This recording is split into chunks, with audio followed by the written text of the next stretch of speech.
আসসালামু আলাইকুম রহমতুল্লাহ বারাকাতু। যারা চুল পড়ার সমস্যা ভুগতেছেন, অনেক ধরনের মেডিসিন খেয়েছেন, তেমন একটা লাভ হচ্ছে না, আজকে আপনাদেরকে দুটি গুরুত্বপূর্ণ হোমিওপ্যাথিক মেডিসিনের কথা বলবো। যেই দুটি হোমিওপ্যাথিক মেডিসিন আপনারা হোমিওপ্যাথিক ফার্মেসিতে পাবেন।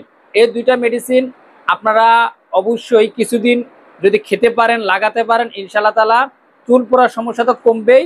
যদি আপনাদের টাক পড়ার সমস্যা থাকে, আস্তে আস্তে টাক পড়ার স্থান থেকে ধীরে ধীরে চুল গজাবে। এবার আমরা জানবো সেই দুইটা মেডিসিন কি।